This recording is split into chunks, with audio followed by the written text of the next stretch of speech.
Καλημέρα σας. Χαίρετε. Πριν ξεκινήσουμε μία επισήμανση. Ξέρουμε ότι είναι πολύ ωραία η ζωντανή παρακολούθηση κάθε μέρα μαζί την ίδια στιγμή. Αν ξεκινήσαμε μαζί πριν από 59 μέρες είναι πολύ καλό. Αν όμως μας συναντήσετε στη διαδρομή χωρίς να έχετε κάνει τα πρώτα μαθήματα, έχετε χάσει πολλά δώρα.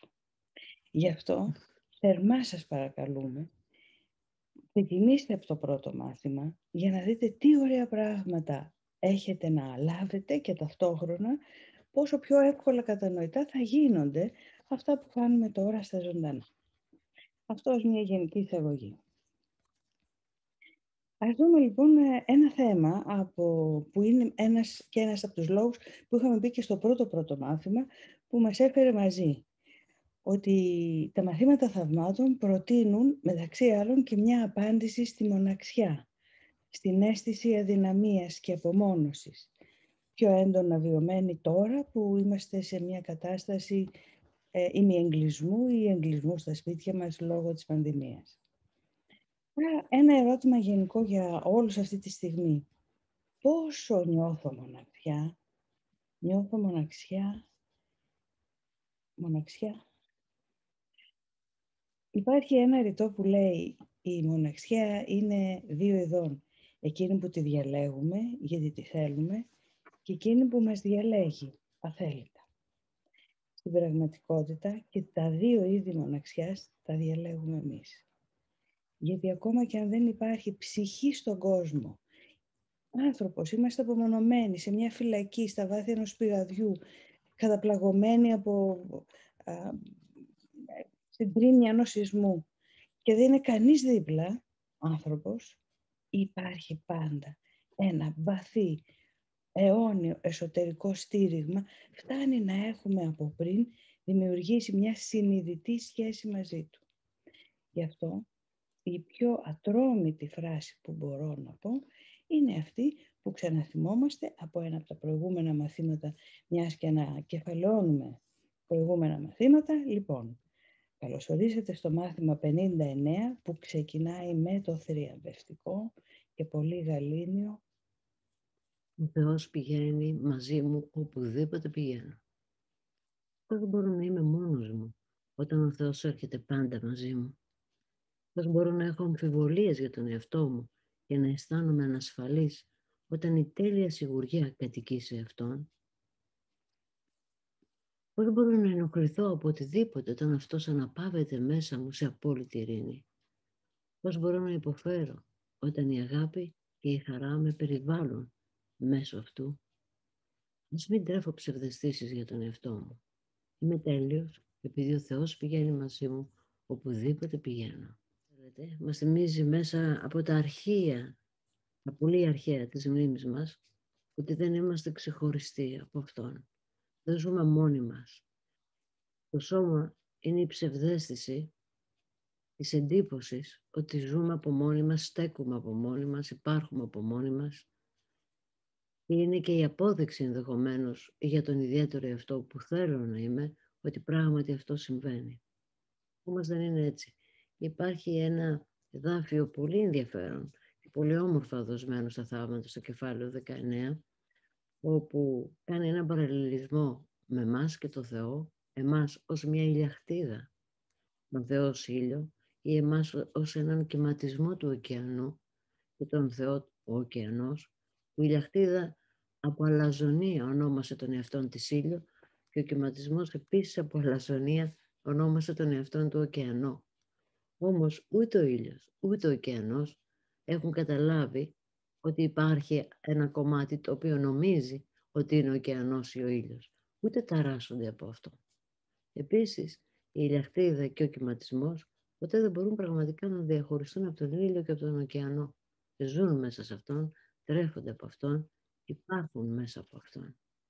Είναι τόσο δηλαδή ανόητο, δηλαδή με απουσιανού αυτή η ζωή που έχουμε μέσα μας, ότι στεκόμαστε από μόνοι μας και ο Θεός είναι κάπου αλλού εκτός από μας.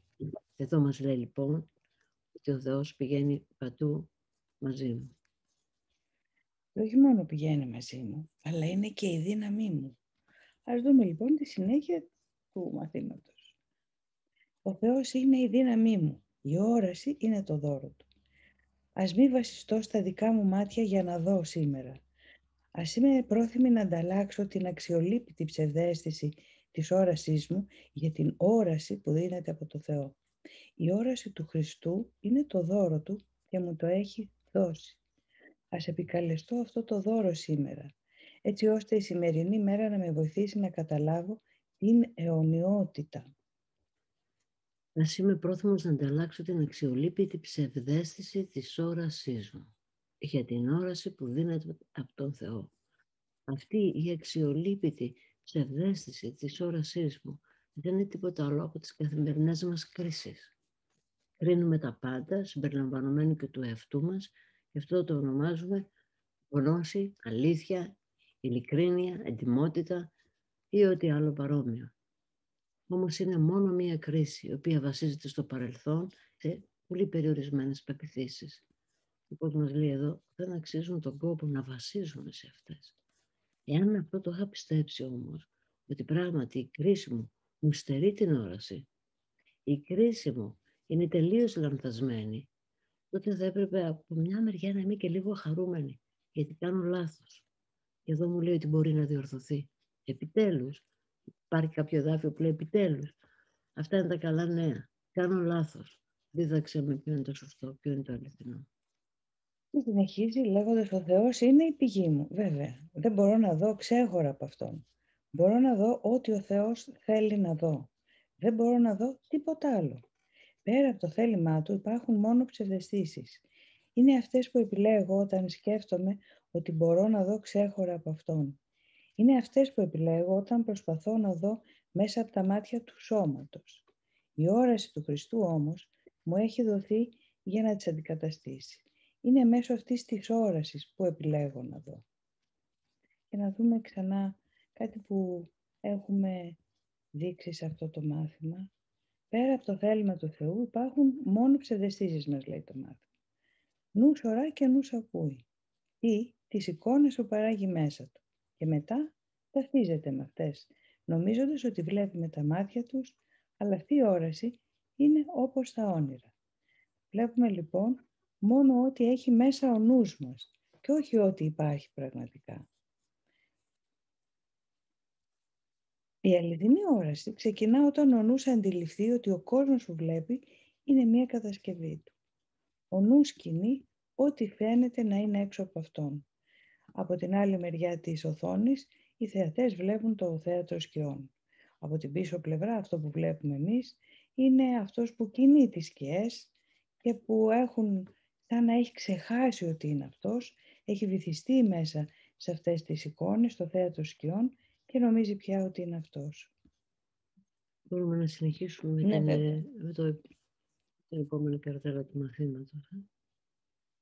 Πάμε λοιπόν να δούμε τι λέει παρακάτω. Ο Θεός είναι το φως με το οποίο βλέπω. Δεν μπορώ να δω στο σκοτάδι. Ο Θεός είναι το μόνο φως. Επομένως, αν πρόκειται να δω, πρέπει να δω μέσα από Αυτόν. Έχω προσπαθήσει να ορίσω τι είναι η όραση και έχω κάνει λάθος. Τώρα μου δίνεται να καταλάβω ότι ο Θεός είναι το φως με το οποίο βλέπω. Ας καλωσορίσω την όραση και τον ευτυχισμένο κόσμο που θα μου δείξει. Όταν μας λέει εδώ πάλι για το σκοτάδι μιλάει.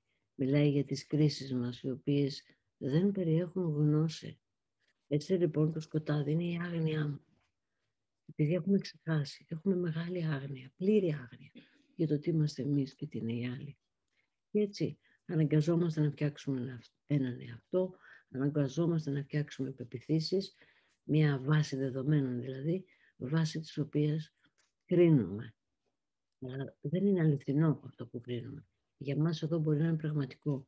Δεν έχει σχέση όμως με την αλήθεια. Και μας λέει ότι όντας με το Θεό μαζί, επειδή αυτός έχει τη γνώση, τότε μπορώ να δω πραγματικά. Και μόνο μέσα από αυτόν μπορώ να το κάνω αυτό. Συνεχίζει λέγοντας, ο Θεός είναι ο νους με τον οποίο σκέπτομαι. Δεν έχω σκέψεις που δεν μοιράζομαι με το Θεό. Δεν έχω σκέψεις ξέχωρα από Αυτόν, επειδή ο νους μου δεν είναι ξεχωριστός από το δικό του. Ως μέρος του νου του, οι σκέψεις μου είναι δικές του και οι σκέψεις του είναι δικές μου.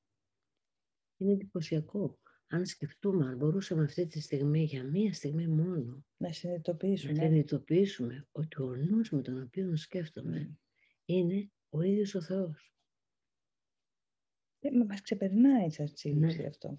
Εάν όμως το σκεφτόμασταν έστω και για λίγο, νομίζω ότι θα θέλαμε πάρα πολύ, περισσότερο από οτιδήποτε άλλο, να γνωρίζω αυτόν τον νου και να σκέφτομαι με αυτόν τον νου, γιατί έχει τη γνώση. Άρα εδώ τι έχει γίνει? Ένα μικρό κομμάτι του νου του Θεού, εμείς όλοι, έχει πει σαν την ηλιακτίδα, στέκω από μόνη μου, είμαι ο ήλιος. Άρα η ηλιακτίδα ποτέ δεν θα μπορούσε να ξέρει πραγματικά τι βλέπει ο ήλιος και ποια είναι η όραση του ήλιου. Θα μπορούσε όμως μέσα από την ξεχωριστότητά της και την ελαττονία της να φαντάζεται ότι βλέπει και ξέρει. Και ακόμα και αν είναι πολλές ηλιακτίδες μαζί, το ίδιο κάνει. Η πλειοψηφία δεν σημαίνει, ακόμα και αν συμφωνούμε, ότι αυτό είναι αληθινό. Ότι κατέχει την αλήθεια. Ναι. Και ας δούμε λοιπόν πάλι τον πρόγονο. Που υπάρχουν Έχουμε πολλούς. Τι βλέπω όταν σκέφτομαι με το Θεό, τι είδους φως είναι το δικό του. Μας λέει ο Παρμενίδης. Αυτό που όντως είναι. Και είναι αγέννητο και άφθαρτο και είναι τα πάντα άνευ αρχής και τέλους. Η γέννηση και η καταστροφή μακριά από εδώ πλάστηκαν. Βλέπω λοιπόν το αιώνιο και άφθαρτο, άρα όχι με τα μάτια του σώματος και όχι από το φωτονιακό φως που μαζί με την ύλη και τις μορφές είναι οι ψευδαισθήσεις που έχουμε ονομάσει πραγματικότητα.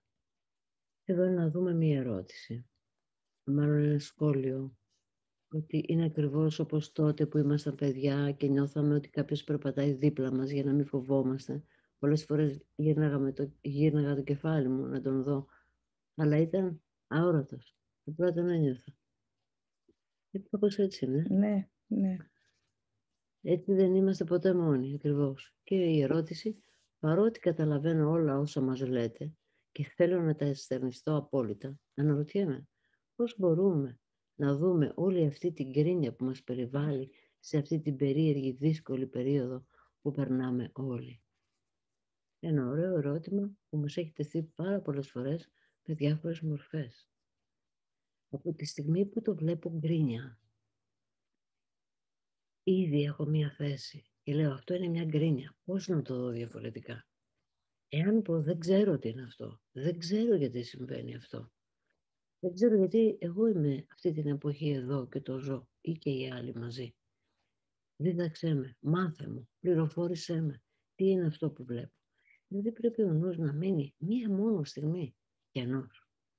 Να μην έχω άποψη καθόλου για μία μόνο στιγμή για να έρθει αυτός ο άλλος τρόπος να δω τα πράγματα. Είχαμε δώσει και παραδείγματα στο παρελθόν για το τράφικ, την κίνηση στον δρόμο που αποτελούσε ένα μεγάλο άγχος και είδαμε ότι αυτή την κίνηση με όλους μέσα στον δρόμο που ήταν εχθροί κάθε πρωινό έγιναν ξαφνικά φίλοι, γιατί έπρεπε να πάνε πριν από μένα στη δουλειά για να με εξυπηρετήσουν όταν εγώ θα πήγαινα εκεί. Όπως το ίδιο ακριβώς έκανα και εγώ. Δηλαδή βλέπουμε ότι μας οδηγεί να αντιληφθούμε, δηλαδή η πραγματική όραση έχει κάτι μέσα. Έχει την αντίληψη ότι τα συμφέροντά μας είναι κοινά. Το πώς θα διαχειρίζεται ο καθένας ή τι νομίζει γι' αυτό, είναι αυτό που λέμε η ατομική υπόθεση βάσει του ιδιαίτερου εαυτού του. Αλλά στην πραγματικότητα τα συμφέροντα είναι κοινά. Στο παράδειγμα με τις ηλιακτίδες, με την ηλιακτίδα και τον κυματισμό, κάθε ηλιακτίδα έχει το ίδιο συμφέρον και την ίδια μοίρα και το ίδιο πεπρωμένο που έχει και η άλλη ηλιακτίδα. Και όλες μαζί ανήκουν σε αυτό το ένα.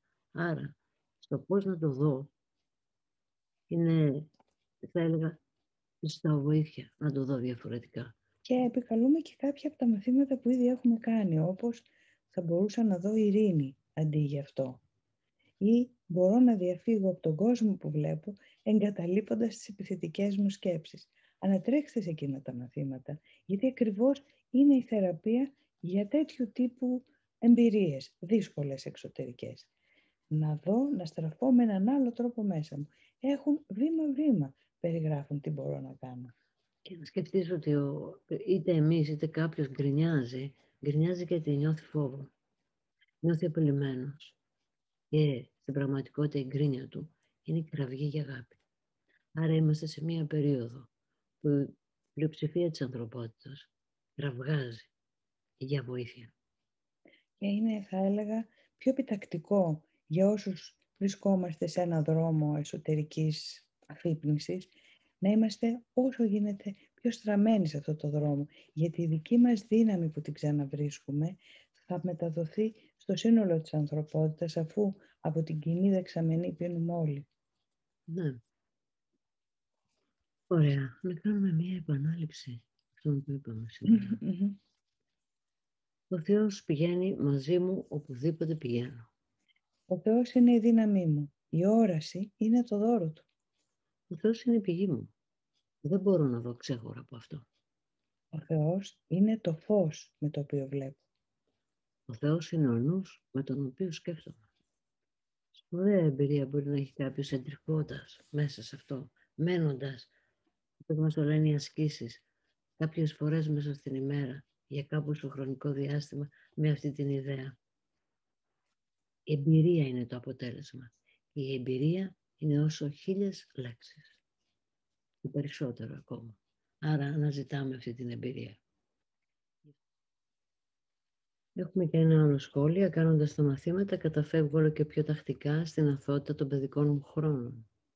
Αυτό τροφοδοτεί το σήμερα και το τώρα. Δίνει μια άλλη ματιά.